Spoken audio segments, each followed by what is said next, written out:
I'm ready. Hello everyone and welcome to episode 2 of Hangout with ST right here. She's Alyssa. And he's Haryanto. And Hangout at ST is a weekly news bulletin where we bring you top stories of the week. That's right, ranging from local news to everything that is happening around the world. But before we dive right into the stories, thank you so much for joining us last week and for sharing all your love and your comments. Keep it coming because...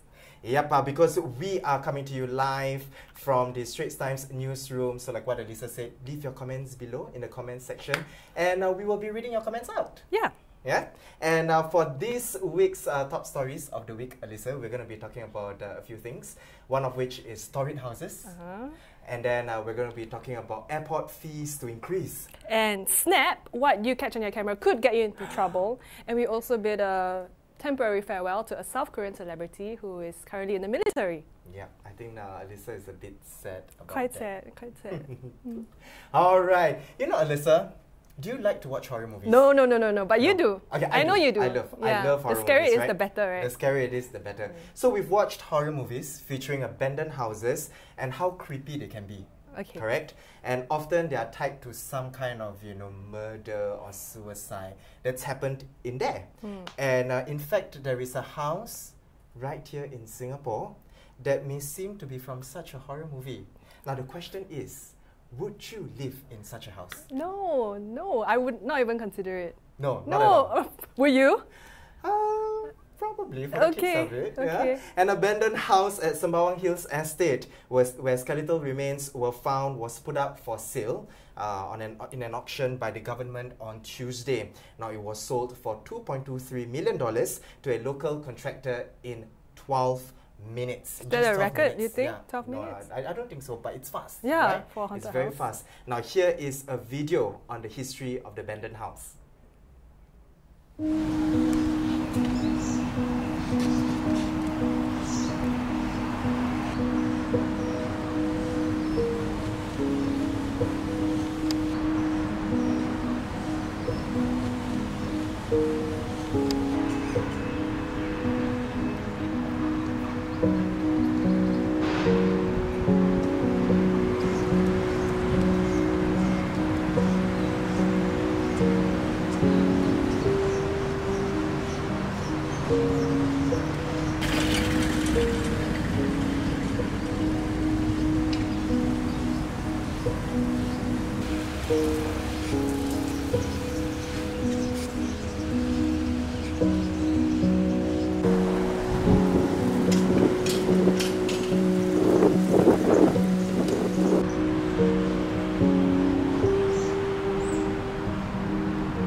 Okay, that definitely looks creepy. Are you sure you still want to stay in that house? Sure? Go for a try. Worth a try. Okay, but so the two skeletal remains that were found, no one knows who it belongs to because the DNA could not be identified, right? And these skeletons were found 10 years apart from each other. Yep, correct. But of course, there were the reclusive sisters who were the last residents to the house. Now, there were claims also made by relatives to the house, but of course, the office threw them out, citing that the claimants were unable to show evidence that they had stayed in contact with the sisters or took care of them before they died.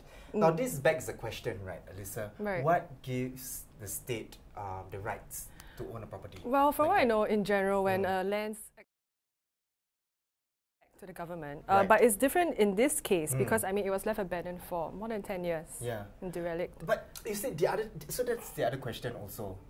Like, one wonders, right? What happened to the house when it was left abandoned?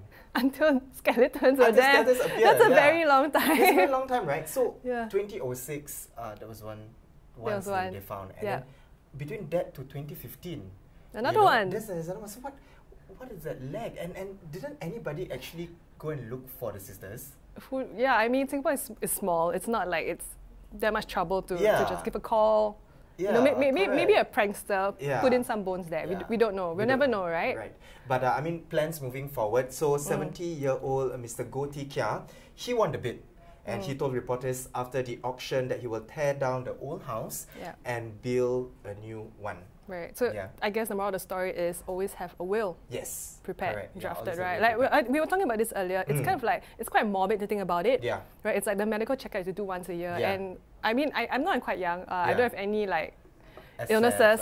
No illnesses. Touch wood, right? But it's I'm afraid to go for a medical checkup because I'm worried I might find something wrong with me. True. I mean, not like you'll find something wrong with the will. It's just that you're thinking about death. You're thinking about what if. Thinking about. But it's good, right? So if there is a will drafted out, at least you know whoever that you want to have lay claims on your assets or your properties. Yeah. That person will rightfully get it. Yeah. Yeah, and then it wouldn't cause a tussle or whatever. Like, it minimizes all that. Yeah, but speaking of houses and wills, another house that is up for sale is a huge one off Yio Chu Kang Road. This one is in Gerald Crescent. It's a bungalow that is about 32,000 square feet, about half a football field. Oh. Although I don't really know how... But you've seen a football field. I've seen it, but I've not been in it. So I don't really... Been on it.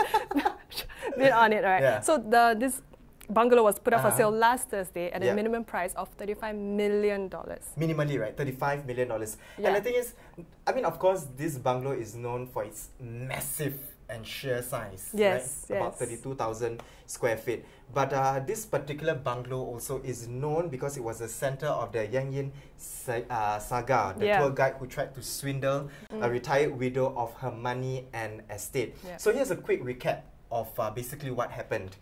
They had met in 2008 in China when he was the tour guide. He moved into her bungalow a year later and also brought his family along as well. Daring, huh? I know. And she in fact got her permission to let him handle her financial affairs and had her make a will where he stood to inherit everything. Yeah, but it has to be clear that Madam Cheng was diagnosed with dementia. She's the widow, Madam Cheng. Yeah. She was diagnosed with dementia in 2014. Thankfully, her niece, Heidi Mok, stepped in 2014, ratted this guy out and basically brought him to court. Yep. Right, so he pleaded guilty to misappropriating more than $1 million from Madam Cheng. And can you imagine, $500,000 of that went to a painting that turned out to be fake and only worth $200. Crazy. It's by a famous Chinese painter of a horse drinking water. Anyway, it was all photoed out into squares. $500,000 you buy and you fold it out into squares like what? And then after it was just like kacang putih, you know? $200. It's a fake. Oh. Right, and he also pleaded guilty to charges which included falsifying documents so that he could stay in Singapore. So okay. I mean, swindler gets swindled. I mean, bad luck to him, right? True. For swindling. And of course, according to Madam Mok, which is the niece, right? The bulk of the proceeds will go to charity. Yep. And currently it is not decided which charity will benefit. In fact, our ST colleagues had an exclusive view of the house, right? They went inside the house yesterday, and we'll be able to give you a sneak peek into the about 32,000 square feet property. So do look out for the video as well as the story. You thought the video's coming up, right? Not yet. Not yet. It's an exclusive, right? Tomorrow. Keep a lookout on our for the video as well as the story on straitstimes.com. Right. Yeah. I think for those of you who have just recently joined us right here, once again, we are on our second episode of Hangout with ST. She's Alyssa. And he's Haryanto. And Hangout with ST is a weekly news bulletin where we bring you top stories of the week. Yep, and thank you so much, guys, for coming to hang out with us last week and in fact this week. And we're going to be reading some comments right here. Right. Yeah. Gosh, okay. We have one. Oh, someone's really jumping the gun. So Mr. Kok Tree Sim is already asking about T5. Oh. So excited. Okay, we're going to get there. We'll get there. Okay, but maybe I'll just say the question. Yes. So he or she asked, will the additional fees for the development of T5 be stopped when the terminal's construction is complete? Or will it, continue? Okay, what is this? Will it continue to perpetually under a different guise? Sorry, I didn't really understand the question, but he's asking, will it continue perpetually or not? Or not, yeah, I think that's basically what he or she is asking. What do you call it? Once it's ready and all that, right? Yeah. Do you have another comment that we can read? Sure. Okay. Gosh, okay. Just random comments. Yep. Oh, we have one hello from Melbourne. Wow. Hi, Adrian Cheng. Hello. Hi. But does anyone have anything to say about wills or like haunted houses or about the Yang Yin saga? Anyone? leave your comments down. Oh, so we have somebody all the way from Melbourne. Nice. Great. Thank you so much. Okay, someone asked, Mr. Tan Kok Tim, how to make a simple will? No need legal fees. Oh, how to make a simple will? No need legal fees. Wow, but this one must ask lawyer lah. So that one already got legal fees, right? Yeah. Sorry, how to help you? We're not quite sure sort of your question. Unless you can just write your will on. No. I better not give this kind of advice. Better. Yeah, more importantly, seek legal counsel on that. Right. All right. So moving on, of course, I think earlier on we've got a comment on T5. T5. Now, Alyssa. Yes. Do you like to travel? I love to travel. You love to travel, yes. right? I mean, we all love to travel. Yeah. Unfortunately, I have bad news for you. Must you? I'm like a bearer of bad news, right? Yeah, you are. Our airport fees and charges will soon be increased by $13.30 starting from July, now leading to a total of $47.30. Now, this money will help to fund, or the increase is help to fund the Changi East development, which includes the construction of Terminal 5, the mega terminal, massive indeed. And transit passengers will also have to pay $3 more for each flight, with the increases to be included in the air fees. And not only the customers, airlines will also have to pay a bit more for their parking, and for landing fees. Yeah, so we know that not only consumers are bearing this. The airlines too. Airlines are bearing the cost as well. And in fact, last December, Alyssa, I had the opportunity to go behind the scenes of this mega terminal. Yeah, it is a massive project, and preliminary works have already started since 2015 to prepare the area for the construction of T5. Now, here is a clip of the ongoing works.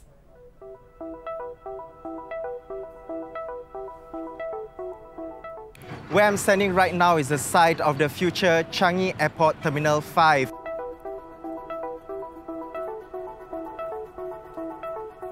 It may not look much right now with all the construction that is going on, but by early 2030s, it will be a mega terminal that will eventually double Changi Airport's capacity to 150 million passengers annually. Construction work started in 2015 to get the land ready for the terminal. Another major work that is going on now is soil treatment. As this entire 1,080-hectare site sits on reclaimed land, the ground has to be fortified so that it can withstand the weight of the terminal and also the impact of aircrafts landing and taking off. Deep underneath me are thick layers of marine clay. Now, marine clay is soft in texture, almost toothpaste-like. For taxiways and runways to be constructed right here, water needs to be squeezed out of this marine clay. Now, to consolidate this marine clay, about 500,000 of these vertical geodrains are being driven deep into the ground with 1 meter spacing from one another up to 40 meters deep. And these geodrains will remain embedded in the ground forever. Subsequently, soil of about 6 meters in height are laid on top of the area as weights to further squeeze the water out of the marine clay through the vertical geodrains.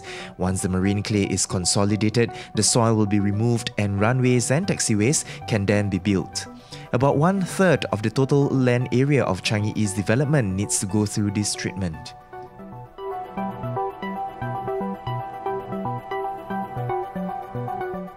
4 new canals will be built to help discharge water out to the sea.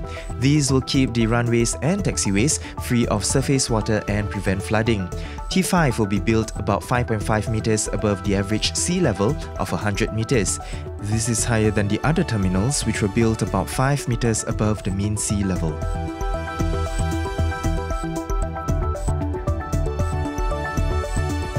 Wow, yeah, actually that's a lot of sand. A lot of sand. Very sandy. And the thing was, it was so hot, but you can tell that it is a massive project.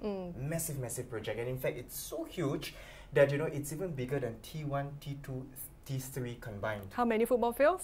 I have no idea how many football fields, but I think a lot of football fields. And in fact, this fee increase, right, by April 1st, 2024, the total departure fee for passengers departing from Changi Airport will go up to $62.30. So that's the eventual cost that will rise up to.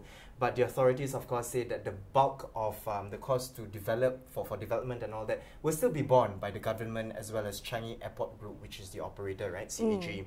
And, the $62.30 fee is expected to remain until the development is completed around 2030. And to answer the question to our comment earlier on, there is no confirmation, sadly, whether the fee is going to go down after T5 is completed. But this is not unique to Changi Airport. So there are other airports in the world that have placed charges on their transit passengers and passengers as well. So such as airports in Hong Kong, Dubai, United Arab Emirates, and Doha in Qatar have also done so. Yeah, right? so it's nothing new. It's nothing new. But it's not. You see, the question is then, right? Maybe these airports, they really need that help. Right, you know? to build for the whatever they need. Whatever they need. Runway so or I what. suppose, you know, it's really to see the kind of needs. But hey, at the end of the day, you know, the question is, will it stop you? No. I'll still travel. I'll still travel, but I think just the fact knowing that I have to pay more now will just make me feel a bit like, fine. Yeah, right. In fact, you know, when you talk about this, even the International Air Transport Association, which is the global voice of airlines, has said repeatedly it does not support pre-funding, which is the case now, right? Where airlines have to pay for services and facilities they do not currently utilize, right? So T5 is in the future.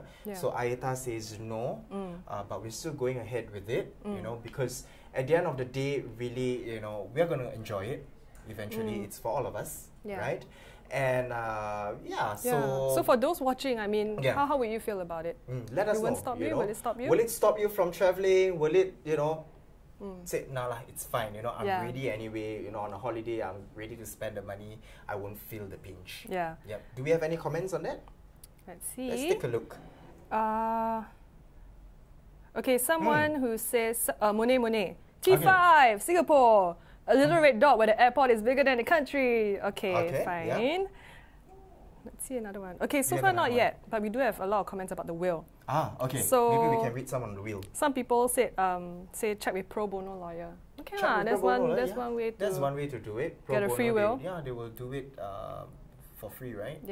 Okay, but we'll wait for more comments. But moving on, you know how news spreads like wildfire on social media, right? Well, now it looks like you have to be careful with what you share because it might get you into trouble, especially if you're sharing about a terror attack. So on Tuesday, a new law was proposed in Parliament to make it an offence to film or take photographs of what is happening in the vicinity of a terror attack. That is, if a stop order is issued.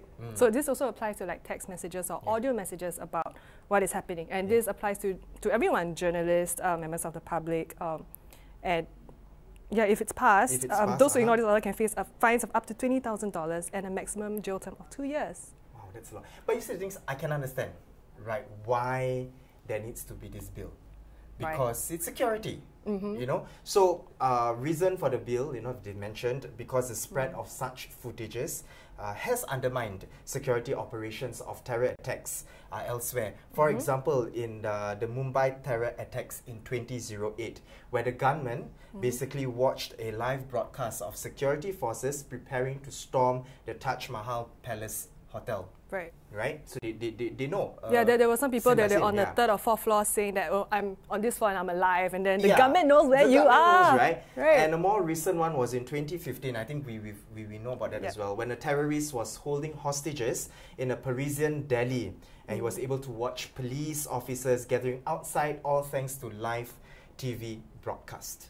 Right. So, and also the proposed bill, if passed, will allow police officers to direct members of the public to destroy the video if they're taking any videos or messages, or surrender the device it was recorded on. So, and in fact, the police will also be allowed, right, to stop and question any individuals in the target area, and the person will have to comply or will be deemed as an offence. Yeah, I definitely can see where they're coming from, but you know, as journalists, it's our job to like take videos like what's happening. Your editors will be, okay, where are you? Are you there? Can you send us? Right? Why would we really go to a terror where it's happening and be like, yes, on my life I will take this video of what's happening now. But anyway, so it's our nature, right, to get all this footage, to write the story, breaking news, whatever. At the very least, we need to report what's happening, because if not, what version of events are people going to read the next day? Where's it going to come from? Correct. And we can't have like a media blackout. True. And also, you know, there's a nitty-gritty details about the blanket ban, right? Okay, so we talk about the terror area. So for example, a certain spot, okay, and then, you know, it happens and then they cordon off the area and say that, okay, maybe a few meters away, this is considered target area. What if you lie outside of the target area, but you're still doing a live broadcast to say that. Or like you're calling your editors. Yeah, you know, oh, hey, you know, this is happening and all that. I see police vans coming in, or I've seen choppers coming in and all that. You are not technically at the targeted area, or the target area that's been set, but you still can give a, you know, play-by-play of what is happening. So how is the police going to police this? I see what you did there. How are they going to do that, right? I mean, you can implement it, but how do you enforce it? Exactly. So there are definitely limitations and boundaries to think about with regards to this bill. So there are things they are still working things out. So implementing is one thing, enforcing it is another. But like you said, also we were discussing before, are people really going to be sharing these things anyway? No, there's certain sensitive information that we know not to share, like accident footage, accident sites, you know. I suppose at the end of the day, right, whether you're in the target area or you're not at the target area, if you know, so you make your own judgment call, right? If let's say this video is going to compromise on security operations or it's going to compromise on any security issues. Especially we have to make clear that if it's broadcasted live. Broadcasted live, then it's best that you don't do it, you know, because you're trying to just, you know, make sure that it's safe for everybody. But well, one thing that we can share is about the military is about celebrity recruits who are joining. Okay, so you have to understand that Alyssa has been excited. So excited, I was tripping over my words, couldn't talk properly. She is a big fan of, you know, just South Korean celebrities. K-pop, right? So the rapper in question is G-Dragon, who just started his military service on Tuesday. So many of his fans were there to send him off at the training center where he's supposed to go, complete his 5 weeks BMT before he gets reassigned to somewhere else, blah, blah, blah. But anyway, he'll come out on November 26, 2019. That's right. Now, in case you, like myself, are wondering, who is G-Dragon, right? He's the second Big Bang member to enlist. Now, Top enlisted last year, 2017, and a third member, Taeyang. My favorite! Am I pronouncing correctly? Yes, Taeyang, right? yes. Taeyang is due to enlist in the military soon on March 12th this year. Now, this will be just over a month since he married actress Min Hyo-rin. So it seems like a thing, right? To send off celebrities to their military service. Yes, it's a thing. It's a thing, right? Okay, yes. So Alyssa, right. Your identity, whether you're married or not married or whether you're attached, is still kept a secret. But in the event, let's say not by choice, I have to say, but okay. Hypothetical situation, right? Okay, right. You have to send somebody off. Yeah. Right? Yeah. How would you feel? Sad. Sad. I would be sad, especially if someone that I know I'll miss and I cannot see for 2 years. Because you have to understand, unlike the guys who serve their NS here, you get to book out about every weekend, right? More or less. Unless you have to serve guard duty. But in South Korea, if you're assigned, if you're active military soldier, you only get like 10 days in your entire service. So so after your first 100 days, you get maybe 4 to 5 days off. All right. Then for the rest of your time there, you get 10 days. So 100 days? After 100 days. After 100 first 100 days, you can't book out? Yeah. Nothing? Nothing. But okay, so the question is, of course, you know, family members. Okay, this is what I read online now, okay? Okay, family members miss and all that. But what happens to their career? Will they be forgotten once they're out? Well, no, actually they get lots of love calls while they're still in the military. What so, is the love calls, there are 2 types. Okay. We'll break it down for you. One is from the fans where they're sending like messages like care packages, blah, blah, blah, whatever. The second one is by the media. So, especially when they're going to finish their military service, they get lots of love calls, which is offers to appear in movies or like do a new album or drama, so on and so forth. Like Sung Joong-ki, everyone knows who Sung Joong-ki is. You have to know. He was in Descendants of the Sun right after he finished his duty. He was also in Battleship Island. Another one is Lee Seung-gi. He's an actor and singer. He finished his duty on Halloween last year. So in these 4 months since then, he already has a movie out. He's currently starring in a TV drama that's on Netflix. And also he's a regular cast member in a variety show that comes out every Sunday. You can see how invested Alyssa is. I make it my business to know all these kind of things. In this whole K-pop thing. Now, if we have, I'm pretty sure we have viewers right now who are K-pop fans as well. If you are, say, yes, I am a K-pop fan. Come on. Be proud about it. With me. Be proud about it. And me. Okay, but to be fair, I would say yes. I think it feels really good to have a send-off party, right? Yes. Because military service can be quite lonely. You know, because you're disconnected from the outside world, right? And then, you know, Monday to Friday, you're just in camp, and then, oh my God, you know, you can only get access to your phone maybe at night, just for a teeny weeny bit before you that one before you book up, as in before you lights off or you sleep. Yeah. And then Saturday, Sunday you come out and then Sunday you go to book in. Very sad. Yeah. For you. Okay, if you have just recently joined us right here, this is Hangout with SC. We are on our episode 2, and of course, we are coming to you live from the Straits Times newsroom, and we're going to be reading some of the comments. Okay, so someone said, Stephen Go Robo. Yep. I am not a frequent traveller, thus Yep. the increase of fees doesn't really affect him much. Okay. When he needs to, this might be quite long. Yep. When he needs to travel, he'll still need to travel regardless of how much the fees are. Yep. So, I mean, goes to show that we just have to suck it up. It's like the GST hike and everything.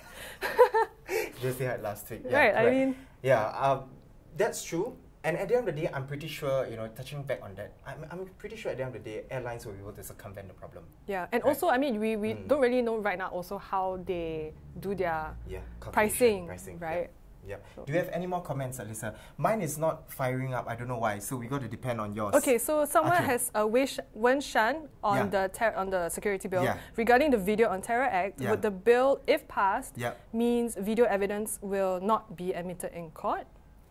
That's one thing that they need to think about as well.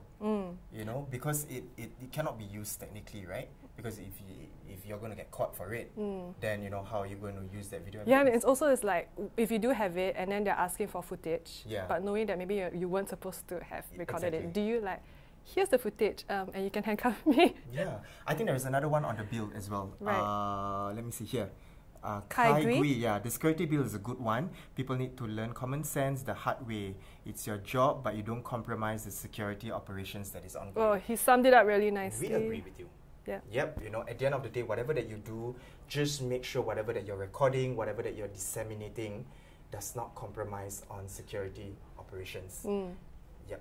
Okay, so of course, ending off our week with Hangout with ST. Our favourite part, top comments. Part, of course. Top comments. On a light note, here are some of the top comments on our Facebook page. So the first one, how long to stay for dinner? So randomly, this was actually on a post about our Ninja Pei Pacao syrup being popular in America. Yep. So Rahul Rai asks, I just finished eating dinner at my friend's house. Yep. How long should I stay before going so that they won't think it was only food I came to eat? Okay, and of course, Straits Times, we're very sassy, right, sometimes. So we reply, sure thing, Rahul, right? You should stay as long as decently possible. A rough estimate would be 3 hours. Okay, I don't know whether the voice is like that now. I'm just making out, right? Yeah. Minus the number of years you've known the person, where a decade would count as an hour. In short, you can leave immediately if you've known him or her for 30 years. This calculation is entirely unscientific, but anecdotal evidence suggests that it might save friendships. Yeah, but then again, like I haven't known Yan for like 3 decades, but I feel totally fine just leaving your house after. Yeah lah, just leave. If I eat, just go lah, just go lah. Don't need me around anymore, right? Just get lost. Now, next one. This is on Jeff Goldblum. So basically, guests at Singapore Marriott Tang Plaza asked for a photo of Jeff Goldblum next to bed, and in fact, the hotel delivered it, right? Yeah, they did. More than one, in fact, even did a collage. Yeah, they even did a collage. Crazy, right? So we have comments right here from Richard Tan. Yeah, Richard Tan. Richard Tan that says, paid advertisement. What, so cynical, right? Yeah. Why can't we have good things? That's why. Why not? Then Jeremy Lim said, nope. Just shows that ST serves Reddit. Yeah, we're in with the times. Yeah, right? Yes. We're in with times. Okay. Okay, next one, there's another one that says, does Jeff Goldblum know about this? Maybe the guest is Jeff Goldblum. Maybe that, right? Maybe but if Jeff Goldblum is watching our Hangout right now with ST, wow. Hey, Jeff Goldblum. He is? Are you? Jeff Goldblum, if you are watching this, yes. He is. He's a fly on the wall. As a fly on the wall. Okay. Anyway, so parking.sg app down. Moving on. But ERP will always remain. Okay, so you know how the parking app was down and everyone was happy because, no need to pay parking. But you forgot about ERP. So it says here, next ERP. Vivian Poon says, very well insulated, even brightest lightning or loudest thunder never break down. And even if Singapore had an earthquake, ERP will still be in operation. Sophie Hadi says, wait long, even if the whole earth explode, the ERP will still be running. So much faith in our ERP. Do you know it's like, do you know that, is it Hiroshima? I see this picture online. It's like of that Red Temple Gate, right? So it survived too. Oh, it survived. Yeah, right. It survived the tsunami. Then it also survived the nuclear. Exactly. Like, So our ERP is like that lah. But I sympathize because I'm a driver. So I know this ERP never fails. Never fails. Everything else can fail, but not the ERP. Okay. All right. So that's all we have for you this week. Don't forget to tune in next week, same time.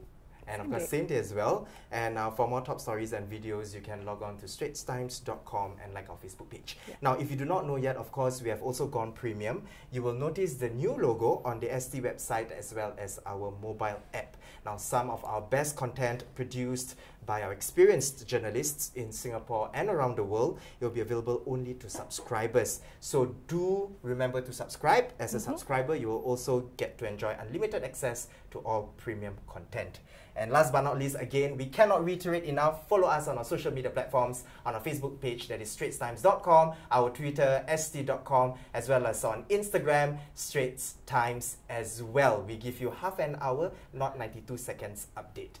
And on this note as well, we would like to give a huge thanks to our behind the scenes. Yay! I think we didn't get to do last week. Our behind the scenes working But they're not very coming hard. out lah. Yeah, they're not coming out. Yeah, but we just want to do that. Yep. So once again, she is Alyssa. And he is Haryanto. Goodbye and see you next week.